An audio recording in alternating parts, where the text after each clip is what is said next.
Pada yang terhormat penilai sertifikasi dosen, perkenalkan nama saya Haufi Sukmamedian, sarjana teknik Magister Manajemen Pariwisata. Saya dosen di Politeknik Pariwisata Batam atau Batam Tourism Polytechnic, jurusan Manajemen Divisi Kamar atau Room Division. Saya pada kesempatan ini mengampu mata kuliah Desain Interior Hotel dan Lanskap, di mana mata kuliah ini sesuai dengan latar belakang saya, sarjana teknik arsitektur, dan juga profesi saya sebagai seorang arsitek. Dalam mata kuliah Desain Interior Hotel ini, saya akan coba menjelaskan rencana pembelajaran semester kepada para dosen penilai sertifikasi dosen SMART 2025 dalam rangka seleksi PDD UKT PT. Saya akan jelaskan apa-apa saja yang menjadi rencana pembelajaran satu persatu dari mulai week awal sampai dengan week akhir. Pada kesempatan ini, pada minggu pertama, saya akan menjelaskan kepada mahasiswa apa-apa saja yang menjadi pembelajaran mereka tentang desain interior hotel. Pada week pertama dan kedua, saya akan mengajarkan dengan sistem ceramah teori dan juga diskusi mahasiswa terkait dengan apa saja sejarah interior design dari mulai abad awal sampai dengan saat ini. Diharapkan dalam capaian pembelajaran secara keseluruhan, mahasiswa dapat memahami dan dapat memilih jenis-jenis interior desain hotel yang akan mereka lakukan atau akan mereka pilih pada saat mereka menjadi seorang konsultan hotel maupun menjadi operator hotel. Diharapkan dalam week pertama dan kedua ini mereka dapat memahami secara detail tentang sejarah-sejarah interior. Pada week kedua dan sampai week ketiga, mereka akan saya ajari tentang apa saja yang menjadi prinsip-prinsip interior design dari mulai unity harmony sampai dengan warna. Mereka akan mempelajari prinsip-prinsip tersebut dan peletakan prinsip-prinsip tersebut dalam interior hotel dari ruang publik sampai dengan ruang private. Harapannya mahasiswa dapat memahami dan dapat memilih prinsip-prinsip interior design yang sesuai untuk interior hotel. Pada week berikutnya, week ketiga dan 4, mahasiswa akan mempelajari apa saja jenis gaya-gaya desain interior, mulai dari gaya klasik sampai dengan gaya saat ini yaitu kontemporer.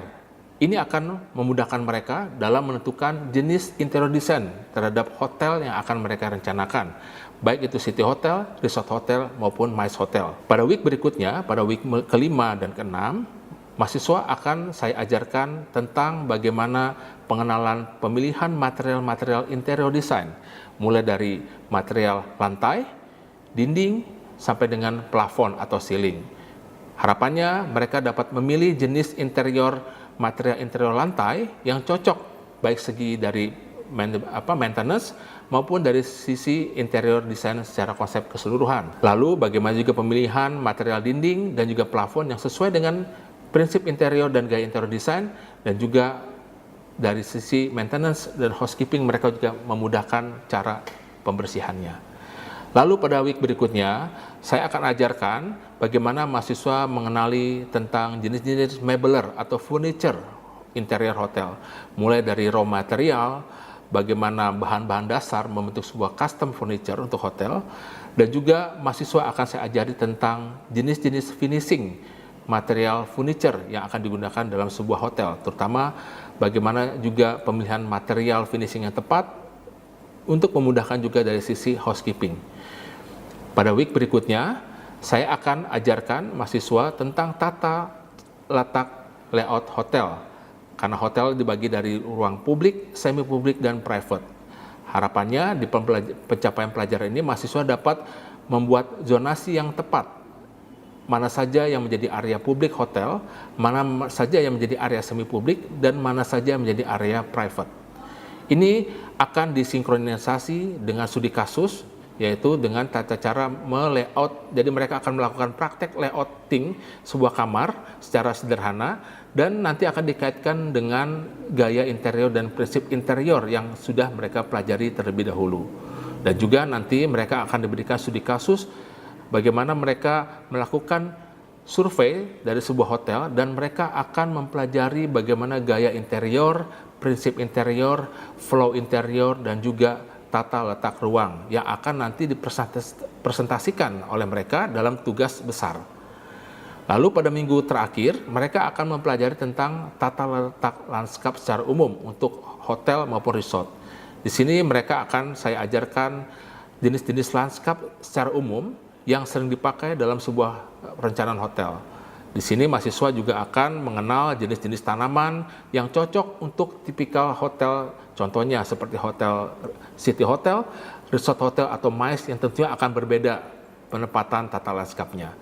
Jadi harapannya secara keseluruhan mahasiswa memahami apa itu interior design hotel dan landscape yang akan mereka gunakan, baik itu sebagai konsultan hotel, operator hotel, atau mereka sebagai pelaku hotel pada saat nantinya kemudian hari. Terima kasih, itu yang akan menjadi rencana pembelajaran semester dari mata kuliah yang akan saya ampu. Terima kasih atas perhatiannya, sekian. Selamat pagi teman-teman semua. Ya. Jadi hari ini kita akan coba melanjutkan ya, apa yang menjadi materi pembahasan kita tentang mata kuliah desain interior hotel dan landscape. Ya. Nah, pada pagi ini setelah kita melalui tahapan-tahapan belajar kemarin kan tentang interior itu apa, ya teman-teman sudah tahu lah ya, interior apa, prinsip interior, masih ada ingat nggak? Prinsip interior, ya terus model-model gaya interior, masih ingat kan? Yang balance apa, aksen apa, ya. Nah, terus material, masih ada ingat lantai? Ini lantai apa nih kira-kira nih? Bukan keramik, apa? Homogeneous tile ya. Kalau keramik itu apa contohnya kemarin kan ada ya, kalau keramik itu biasanya nggak dipakai untuk area publik seperti ini. Keramik itu di rumah.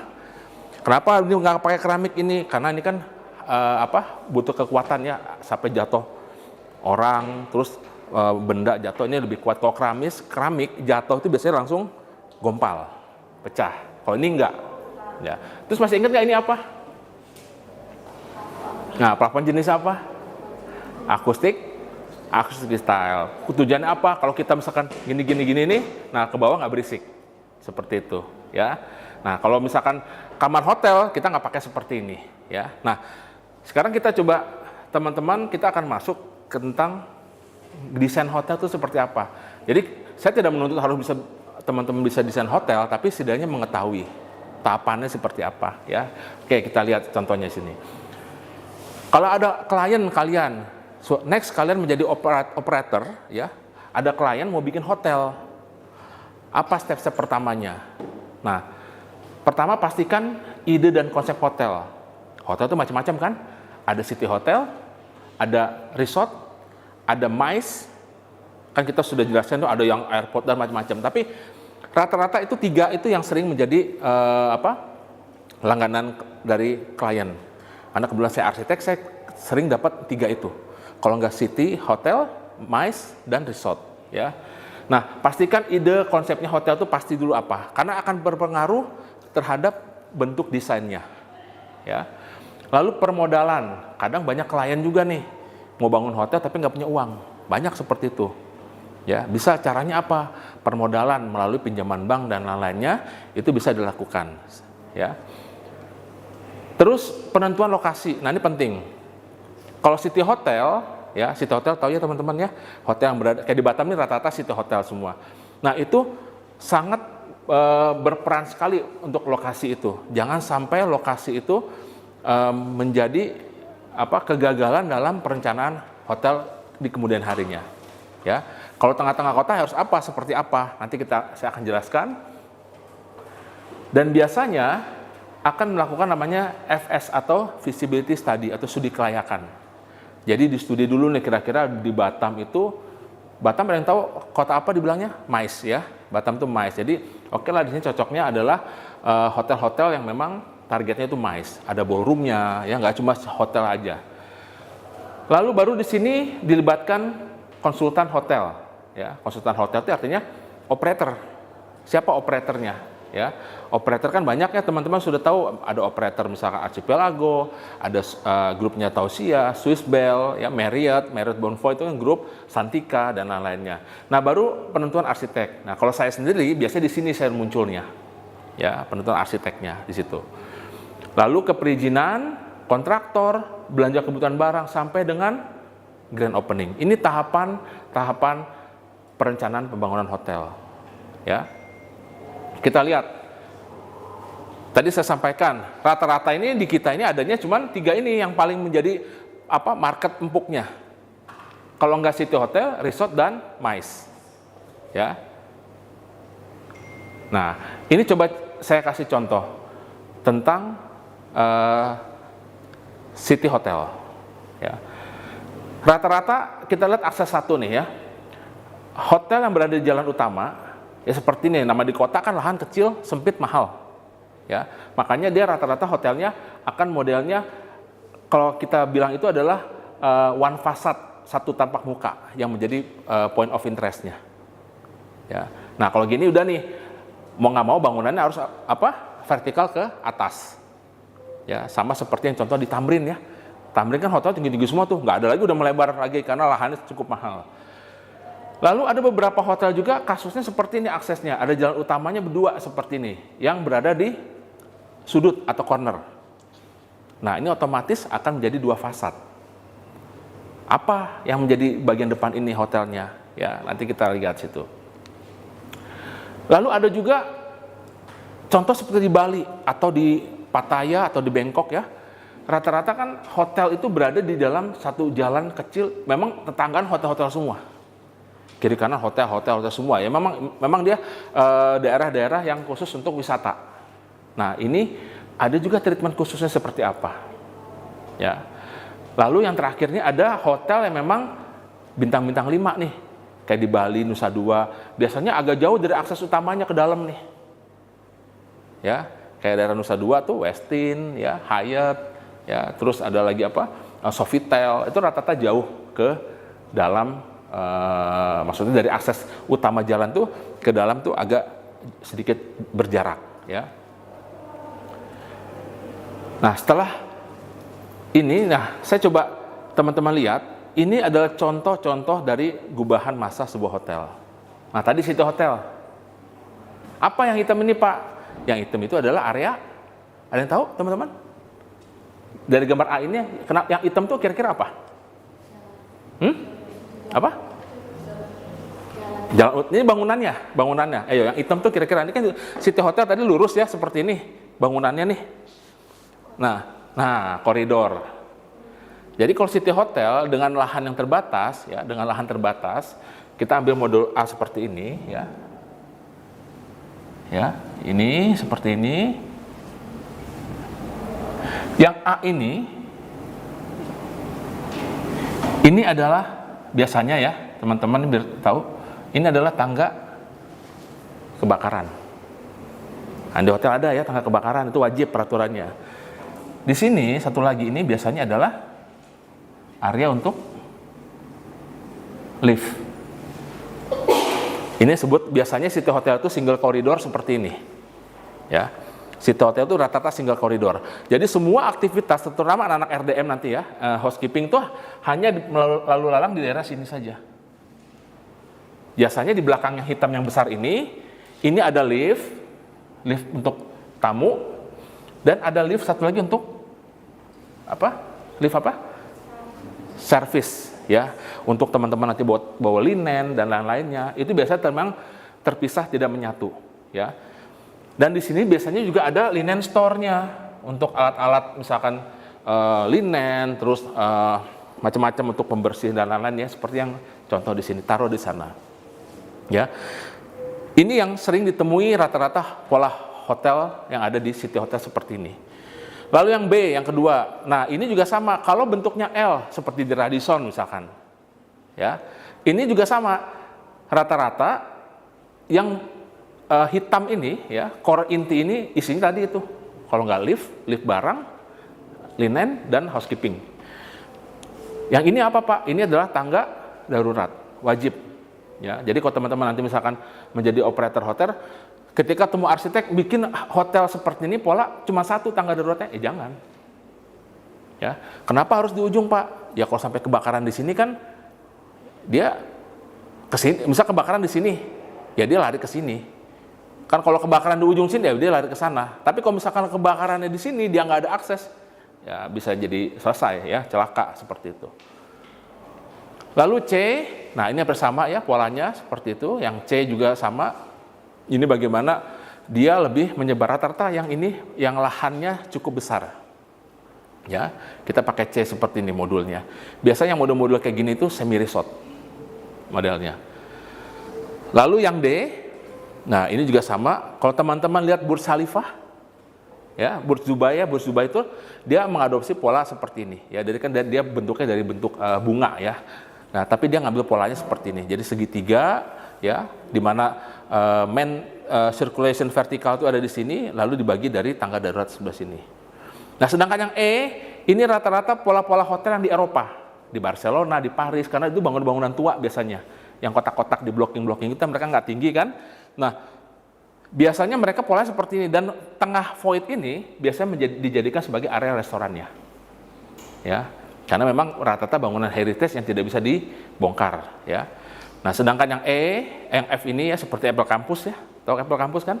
Nah, kan hampir mirip, ada beberapa hotel yang mengadopsi pola seperti ini, ya.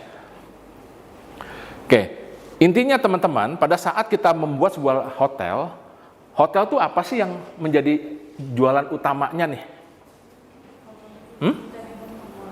Apa? Kamar. Tapi kan kamar nggak bisa dilihat dari depan. Oke, bangunannya megah. Yang menjadi bisa dijual dari bangunan itu apa? Misalkan kita datang nih, hotel ini ya, hotel ini kira-kira yang menarik itu selain bangunan, biasanya bagian depan itu City Hotel ya. Apa ini bagian depannya? Lobby di bawah. Selain lobby apa? Nah, restoran. Ya, kenapa restoran? Karena restoran ya, misalkan kita ada hotel yang cukup ya kayak gini lah ya. Simple ya seperti ini, jalan raya. Kalau kamar kan tadi ya kita harus masuk dulu ke atas, baru bisa ngelihat orang. Biasanya di bawah ini kalau nggak lantai satunya lobby, lantai duanya ini adalah restoran. Karena restoran sebenarnya jualannya tidak hanya untuk segmentasi si tamu kamar saja. Harapan sih orang-orang yang datang ke hotel itu ya bisa ke restorannya gitu kan ya. Nah, ini yang menjadi inti dari perencanaan sebuah hotel ya. Lalu area kamar dan MICE ya. Tapi ingat, hotel itu ada jantungnya. Apa jantungnya hotel itu? Ini main kitchen. Ya. Karena main kitchen itu menjadi urat nadinya si hotel. Jangan sampai peletakannya itu jauh dari restoran, jauh dari kamar, jauh dari MICE. Nah, itu repot. Untuk kasus City Hotel. Dan main kitchen itu rata-rata dibuat hanya satu. Ya, seperti yang contoh kita di bawah nih, ya itu kan contoh dari main kitchen ya, besar. Tapi kalau gimana Pak, kalau kasusnya si MICE-nya ini ballroom-nya agak jauh sedikit, gimana? Nah, kita masih memungkinkan adanya namanya satellite kitchen. Ya, tapi ini jantungnya untuk perencanaan tata letak hotel seperti ini. Ya. Lobby tadi, ya. Nah, kita lihat contohnya. Lobby untuk City Hotel, ya ini City Hotel, ini kebetulan foto saya pribadi yang ambil ya. Ini di Hotel Kampi, Surabaya. Ya. City Hotel rata-rata begitu, semua standing, check-in standing ya. Terus dia lobbynya tidak terlalu besar. Ya. Kalau ini Hotel Ewan ya di Pattaya Bangkok, dia sama konsep itu resort hotel, tapi city resort hotel. Ya. Nah, teman-teman bisa lihat kan perbedaannya. Saya tidak ngasih contoh hotel yang bintang 5 dan lain-lainnya karena biasanya hotel di atas bintang 5 atau 4 itu variannya tidak ada yang standar. Ya. Kenapa saya bermain di bintang 3 nih rata-rata biar teman-teman tahu, karena ini market yang paling banyak. Ya, nanti mau jadi operator, mau jadi apa, pasti ini paling banyak lah. Kalau bintang 5 orang kan mikir investasinya juga nggak kecil, terus returnnya kapan ya. Biasanya bintang-bintang 5 itu orang yang sudah kelebihan uang baru bikin bintang 5. Tapi kalau misalkan pemula ya atau enggak usaha-usaha yang misalnya kayak apa, grup-grup yang masih menengah rata-rata bermain di 3 atau 4. Ya. Kecuali kayak grup Jarum, itu pun baru punya mereka yang Hotel Padma bintang 5 yang di Bandung sama yang di mana Ubud sama Semarang kalau nggak salah ya. Nah, selebihnya kan mereka tidak bermain di level seperti itu. Nah, ini lobby tadi ya. Nah, yang sebelah kanan ini ya ini kiri ya. Salah satu hotel di Semarang sama ya, posisi seperti itu, area lobbynya. Tamu datang langsung check-in berdiri, tapi ada juga pola lobby yang membuat si tamu itu namanya sitting check-in. Pernah lihat ya? sitting check-in. Jadi dia duduk dulu baru check-in dilayani. Nah, biasanya yang resort seperti itu. Jadi dibuat sedikit agak rileks dan santai. Ya. Nah, terus dari sini kita sudah pernah belajar waktu itu kan, tahapan dari hotel itu apa? Kita setelah check-in masuk ke namanya ke lobby lift. Nah, lobby lift juga hati-hati teman-teman di sini ya. Kita lihat seperti ini ya, lobby lift. Sebisa mungkin lobby lift itu tidak seperti ini ya. Nah, ini kan setelah check-in lobby liftnya di sini. Jadi terlalu terlihat. Padahal dia salah satu bintang 4 ini. Ya. Nah, kalau ini ya, ini Grand Davam Surabaya ya. Posisi check-innya jadi sebelah sini, ketika orang sudah mau masuk ke lift, dia masuk dulu ke dalam lobby lift lorong. Jadi tidak terganggu sirkulasinya. Ya. Jadi nggak enak banget nih kita habis check-in tiba-tiba liftnya sana. Sama aja kalau kita keluar dari lift kamar orang. Nah, itu nggak boleh. Ya. Jadi misalkan ada, nanti teman-teman lihat nih, masuk hotel, keluar lift, kok ada kamar, nah itu tidak direkomend seperti itu, ya. Harusnya dia tidak boleh seperti itu, ya. Nah, ini ya contoh dari lobby lift. Ini yang tadi saya sampaikan, yang area hitam ini apa sih Pak? Nah, ini rata-rata apa, ada ingat Mas ini apanya? Lift tamu, ya ini lift tamu, ini guest lift, dan ini adalah service lift. Dan ini harus tertutup. Jadi nggak boleh tuh kelihatan sama tamu, teman-teman misalnya yang di housekeeping lagi lipat linen atau apa, itu nggak boleh seperti itu. Ya, jadi ini harus tertutup. Dan satu lagi tadi saya bilang ini tangga apa? Nah, tangga darurat apa tangga kebakaran. Ya. Dan ini kalau di syarat desain ya, dia harus tertutup tuh, pengap. Dan biasanya ada exhaust-nya untuk nyedot si asap kalau kebakaran. Tapi kalau hotel-hotel resort ya nggak perlu, karena resort rata-rata berpelantai 2, 3 ya, nggak banyak, 4 lah paling ini. Jadi syarat minimal lift juga sebenarnya 4 ke atas ya. Kayak kampus kita ini 4 boleh ada boleh nggak sebenarnya kalau lift ya. Tapi syaratnya biasanya udah 4 itu harus ada liftnya ya. Nah, ini tadi contohnya kan dari check-in dia langsung kelihatan si liftnya ya, kurang enak biasanya. Kenapa? Biasanya nanti kalau liftnya terlalu lama numpuk di sini nih, ngeganggu sirkulasi sih pada saat tamu check-in ya. Nah, yang ideal seperti ini. Jadi dia masuk dulu ada semacam lobby liftnya ya. Ini salah satu contoh hotel Swissbell di Petojo Solo ya. Jadi dia keluar sini ada direction kamarnya. Ingat ya, keluar dari hotel ada room directionnya, kiri kanan ya. Nah, ini juga sama ya, seperti ini ya. Jadi yang idealnya itu adalah tadi seperti itu ya. Liftnya itu jangan nanti teman-teman bikin langsung tadi saya bilang keluar lift, pas kamar kamu misalkan kebuka lagi, ini kan nggak enak ya. Nah, seperti itu. Ada yang masih ingat kan ini materialnya apa? Ayo, ada ingat? Kemarin kita belajar material? Hah? Karpet apa parket? Ini karpet. Ini apa nih? Kayu? Ayo, apa ingat? Yang seperti ini? HPL ya. HPL yang seperti yang di sini nih, saya bilang nih. Ini HPL ya. Jadi kayu yang komposit ya, kayu yang diolah ya. Kalau ini jangan usah khawatir nih, misalkan kegesek-gesek tamu atau apa, nggak akan rusak ya, seperti ini ya. Ya, terus baru misalkan ini ya plafonnya ya. Kemarin kan kita sudah belajar step-stepnya.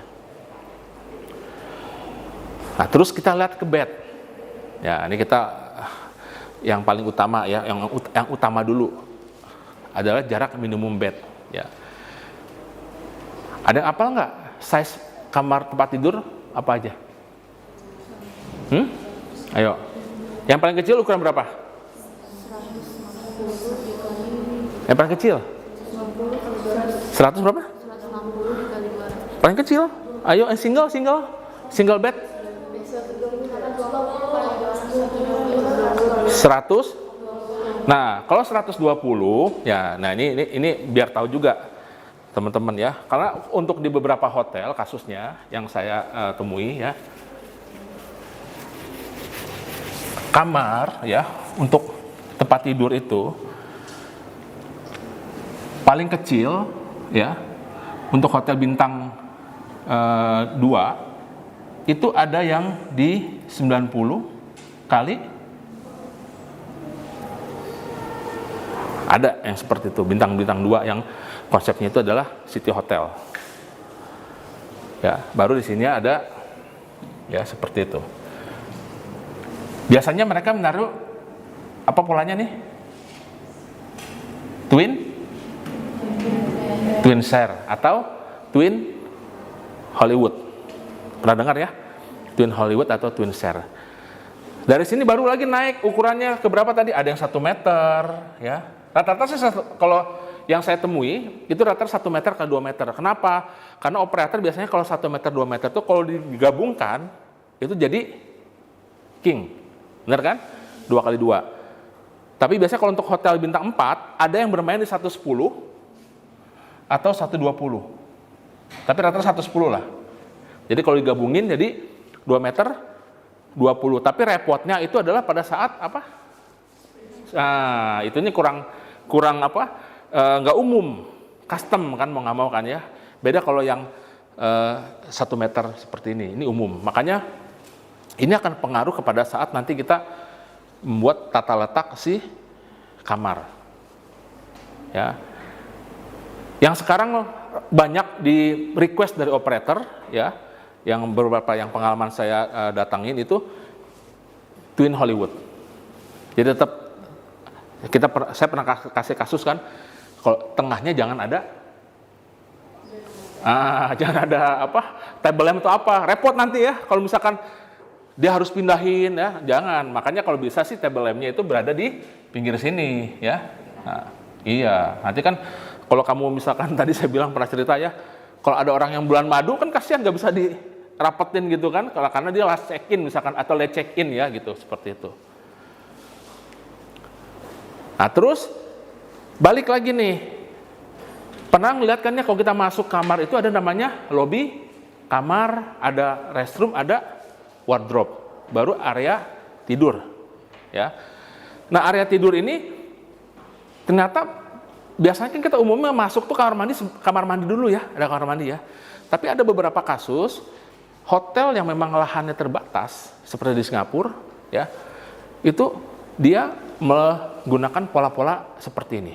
Ya umum seperti inilah ya. Kita masuk biasanya ada lemari, di sini ada bathroom lalu area tidur.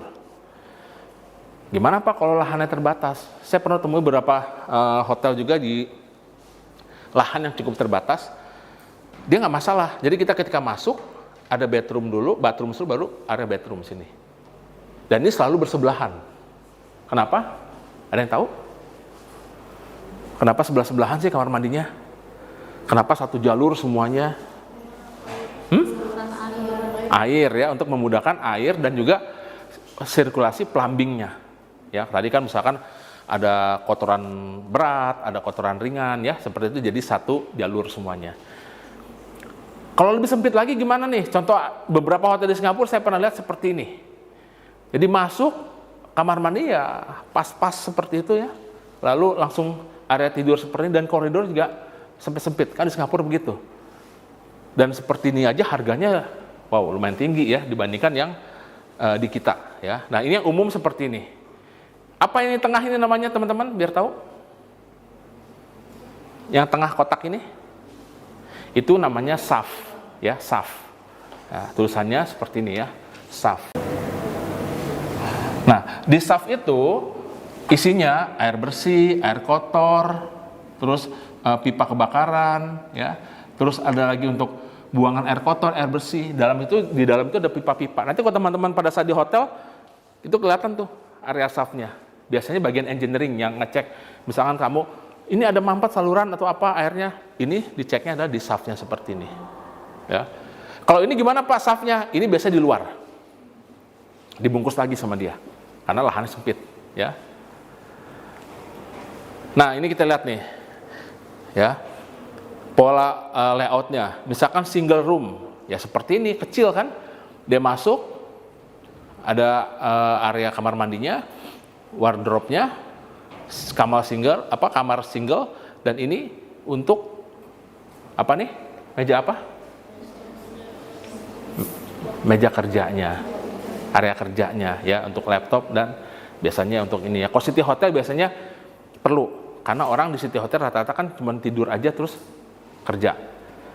Berasa nggak kalau di City Hotel tuh internetnya lebih cepat dibandingkan resort? Resort agak slow karena orang ya untuk staycation dan menikmati yang ada di hotel itu sendiri ya.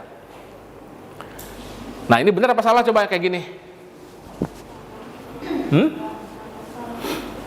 Benar nggak posisi ininya? Ayo, menurut teman-teman.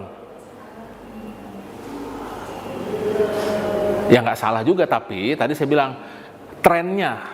Kan sekarang kan kalau model pakemnya hotel dulu itu ya memang seperti, tapi sekarang kita udah bicara market. Ya. Akhirnya pola yang seperti ini tidak lagi tidak salah tapi tidak menjual. Makanya dipisah seperti tadi yang saya sampaikan seperti ini. Ya. Nah, tujuannya apa? Ketika digabung menjadi king size. Ya. Saya tidak akan bicara lagi sini materialnya. Saya anggap teman-teman sudah paham material yang cocok untuk hotel apa, ini dindingnya apa dan apa. Kita sudah bahas kemarin. Ya. Nah, tapi ada beberapa hotel sekarang trennya berbeda. Kalau ini kan biasanya seperti ini ya, masuk kamar mandi, ada kloset, ada bathtub atau shower, seperti inilah pola umumnya hotel. Sekarang, nah ini salah satu kasus hotel yang sedang saya kerjakannya di Hotel Santika di Magelang. Operator mintanya agak beda di sini, karena kenapa? Posisi si wastafel itu berada di luar. Ya, teman-teman perhatikan ini. Jadi dia berada di luar. Jadi ketika masuk, wastafel itu di luar dan dipisah antara kloset dan shower, seperti di asrama sebenarnya. Ya. Jadi sekarang hotel ada request permintaan seperti itu dari beberapa operator. Tujuannya apa tadi? Untuk tadi biar nggak bentrok. Pagi-pagi misalkan dia hanya shower ya shower aja. Ini kamar mandi aja, kloset. Sisanya wastafel aja. Dan ini untuk wardrobe-nya terbuka. Kita lihat contohnya. Nah, ini contoh art hotel di Surabaya. Ingat nggak saya waktu di interior bilang, ini lampu apa nih? Gantung apa lampu dinding?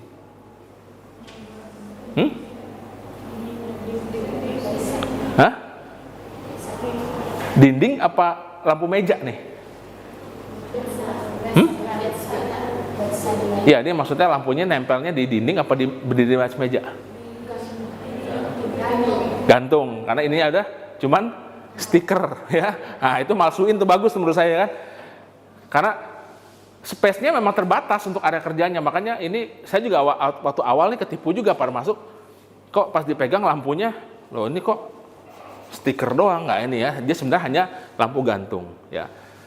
Nah, ini umumnya seperti ini kan, kita masuk dari lobi kamar, lalu ada kamar mandi seperti ini, dan ini juga terbuka ya. Ini Novotel Cikini ya. Di hampir sama juga, kita masuk di sini ada area wardrobe-nya ya. Terus area kerja, TV dan area kamar. Nah, ini menarik ya karena dibikin mural untuk poster tentang daerah Cikini seperti ini. Dan jangan lupa teman-teman ya, seiring dengan perkembangan zaman namanya tata letak interior. Jadi di hotel itu tidak hanya interior teman-teman harus pelajari, tapi ada juga namanya electrical. Seperti ini. Ya. Nah, sekarang rata-rata hotel-hotel itu udah pakai yang universal. Jadi kayak kita ke Singapura kan colokan 3, nggak usah ke Singapura jauh-jauh, saya ke Batam aja susah. Colokan 3 hotel rata-rata sini kan harus bawa konektor, ya kan? Nah, rata-rata sekarang sudah pakai universal, jadi apapun bentuk dari colokannya bisa, ya.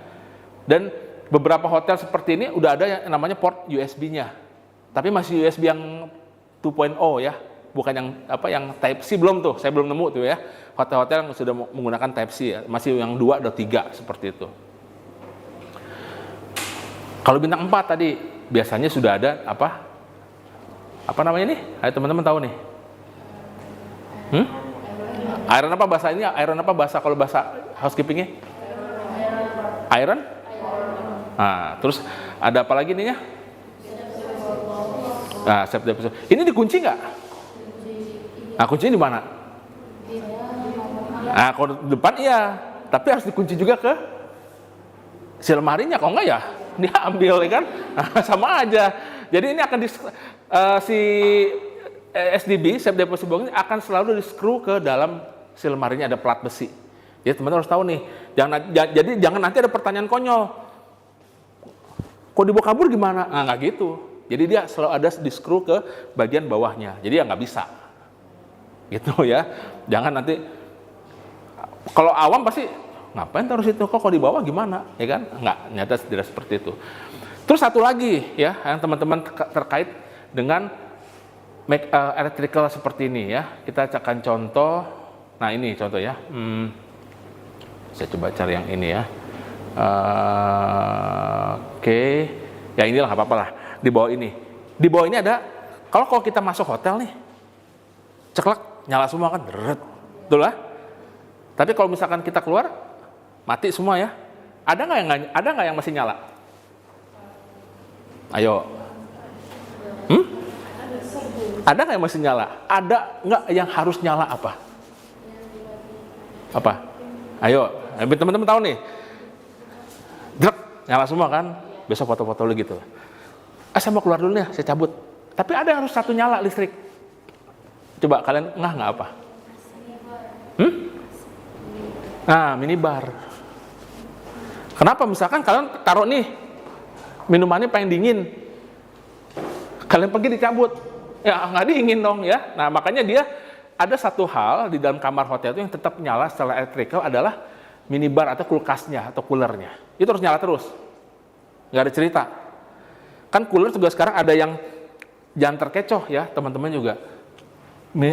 Di hotel itu ada yang kulkas seperti ini, ya kulkas aja, tapi ada kacanya, ada juga kan ya? Lebih dingin mana? Kalau dari operator menyarankan yang nggak ada kaca, karena itu dinginnya benar-benar dingin. Kalau cooler seperti ini, memang keren tampilannya, tapi biasanya kurang dingin. Nah ini harus nyala ya teman-teman ya, harus tahu ini. Jadi kalau misalkan nanti layout kamar hotel, ini harus nyala, listriknya terpisah. Jadi kalau ditinggalin, misalkan beli milk bun yang lagi kemarin heboh kan, taruh milk bun di situ, misalkan lagi di Bangkok, keluar itu mati, ya lumer, ya kan? Nah seperti itu nggak boleh, jadi terus nyala ya. Oke, ya itu dan harus tahu. Nah sama ini apa namanya? Ayo di awal. Nah, direction jalur evakuasi sama room directionnya. Ya, ini yang kecil. Peephole, ya harus ingat ya, seperti itu. Nah ini coba, ada yang tahu nggak? Door closer ya. Jadi beberapa hotel tetap harus ada door closer. Kalau nggak nanti kenapa? Kalau nggak ada ya dia akan buka seperti ini kan. Kalau door closer otomatis dia akan nutup seperti ini. Itu wajib ada ya. Oke, saya rasa untuk pertemuan kali ini ya, saya rasa sekian teman-teman semuanya.